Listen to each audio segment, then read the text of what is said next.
ভালো ভূতের আগমন। শান্তিপুর গ্রামের এক কোণায় মাটির তৈরি ছোট্ট একটি ঘরে বাস করতেন রতন মিয়া ও তার পরিবার। রতন মিয়া ছিলেন দিনমজুরি, সারাদিন খেটে যা উপার্জন করতেন তা দিয়ে তার স্ত্রী ও তার দুই সন্তান কোনো মতে দিন কাটাতেন। দুর্দশার মধ্যেও তারা হাসি মুখে থাকার চেষ্টা করত। তবে অভাবের কারণে প্রায় রাতে খাবার জোগানো কঠিন হয়ে পড়ত। একদিন রাতে প্রচণ্ড ঝড় বৃষ্টি হচ্ছিল। বৃষ্টির জল ঘরের চাল ফুটে পড়ছিল আর শীতের কামড়ে সবাই কাঁপছিল। ঠিক তখনই দরজায় আস্তে আস্তে কড়া পড়ল। রতন মিয়া অবাক হয়ে দরজা খুললেন। সামনে দাঁড়িয়ে ছিল এক বৃদ্ধ লোক, সাদা পাঞ্জাবি পরা, আর চোখ মুখে এক অদ্ভুত শান্তি।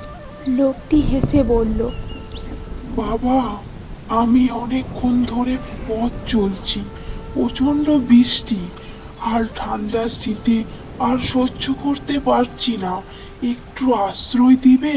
রতন মিয়া কিছুক্ষণ দ্বিধায় পড়ে গেলেন।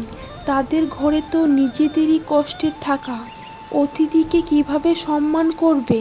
কিন্তু স্ত্রী মহিলা বলল, অতিথি সেবা করলে আল্লাহ বরকত দেন। লোকটিকে ঘরে ঢুকতে বলা হলো।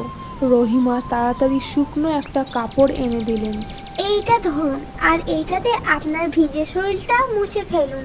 অনেকটা বাইরে শীত করেছি, আর জলগুলো না মুছলে সর্দি লেগে যাবে। হ্যাঁ মা, ঠিকই বলেছ। আর সত্যি কথা বলতে, তোমাদের মতো মানুষ হয় না। একটা অপরিচিত লোককে তোমরা আশ্রয় দিলে, আর আশ্রয় না দিলে আমার অনেক অসুবিধা হতো। আরে আরে, এরকম বলবেন না। এটা তো আমাদের কর্তব্য, অতিথিকে সম্মান করা। আর এটা আমাদের ধর্মে আছে, অতিথিকে সম্মান করলে উপরওয়ালা বরকত দেন। বৃদ্ধ ধীরে ধীরে চুল শুকিয়ে বসলেন চৌকির এক কোণে। তার চোখে শান্তির ছাপ, কিন্তু মুখে এক অদ্ভুত প্রশান্তি। কি গো, রাতের খাবার বলতে কিছু সামান্য মুড়ি আর একটু গুড়। তখন রতন মিয়া কণ্ঠস্বরে বললেন, হুজুর, আমাদের কিছুই নেই, এই সামান্য খাবারই দিতে পারি। আরে সন্তান, এই সামান্য খাবারই আমার জন্য অনেক বড় নিয়ামত, আমি দোয়ার সঙ্গে গ্রহণ করছি। এরপর তিনি সবাইকে নিয়ে খেতে বসলেন। খাবার শেষ হতেই তিনি তার দুই সন্তানকে কোলে বসিয়ে গল্প শোনাতে লাগলেন। তার কণ্ঠে যেন এক আশ্চর্য মায়া ছিল, যা শোনার পর সবার মনে এক অদ্ভুত প্রশান্তি নেমে এলো। রাতে সবাই ঘুমিয়ে পড়ল, কিন্তু মাঝরাতে তার স্ত্রী রহিমা ঘুম ভেঙে যায়। তিনি দেখলেন বৃদ্ধ লোকটি ঘরের কোণে বসে বসে ফিসফিস করছে, কিছু বলছেন। মনে হচ্ছিল তিনি কাউকে ডাকছেন। ভোরের আলো ফুটতেই রহিমা দেখলেন বৃদ্ধ নেই। এ কি, দরজা তো বন্ধ ছিল, তাহলে তিনি গেলেন কোথায়? বাচ্চারা ঘুম থেকে উঠে চিৎকার করে বলল, মা, দেখো আমাদের উঠোনে কি সুন্দর আম গাছ রয়েছে। রতন মিয়া দৌড়ে বেরিয়ে দেখলেন সত্যি তো, আমাদের উঠোনে বিশাল এক আম গাছ দাঁড়িয়ে আছেন, গাছ ভর্তি পাকা সুগন্ধি আম। আশ্চর্যের ব্যাপার, গতকাল এখানে তো কিছুই ছিল না। পাশের গ্রাম থেকে কিছু লোক ছুটে এলো। তারা অবাক হয়ে বলল, এ কি রতন ভাই, তোমার উঠোনে হঠাৎ করে এত বড় গাছ কিভাবে উঠলো? তখন রতন মিয়া হতবাক হয়ে বললেন, কাল রাতে তো এখানে কিছুই ছিল না, তবে সেই বৃদ্ধ লোকটা, উনি কি অসাধারণ মানুষ!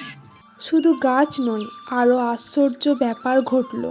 রতন মিয়ার ঘরের চালের ফুটোগুলো ঠিক হয়ে গেছে। উঠোনের পাশেই শুকনো কোয়াতে হঠাৎ জল উঠে এসেছে।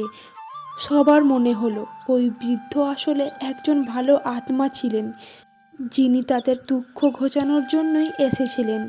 এরপর থেকে রতন মিয়ার ভাগ্য বদলে গেল। গাছের আম বিক্রি করে তাদের সংসারটা খুব ভালো মতোই চলে যেত। কুয়ার জল পাওয়ায় তাদের জমিতে ফসল ফলতে শুরু করলো। রহিমা, আমাদের কুয়ায় জল আসায় অনেক উপকার হলো। যে জমিগুলো আমরা চাষ করতে পারতাম না, ওই জমিগুলোতে আমরা খুব ভালো মতো চাষ করতে পারছি। হ্যাঁ গো, সবকিছুই উপরওয়ালার দয়াই।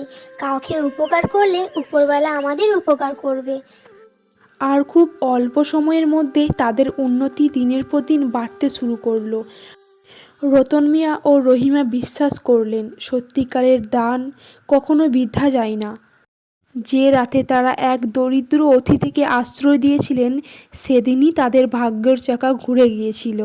আর তারা বুঝতে পারলেন এই বৃদ্ধ আসলে একজন ভালো ভূত ছিলেন, যিনি মানুষের দুঃখ দূর করতে এসেছিলেন। গ্রামের মানুষ এরপর থেকে এই ঘটনার গল্প আকারে ছড়িয়ে দিল, আর সেই রাতকে সবাই বলল ভালো ভূতের আগমনের রাত।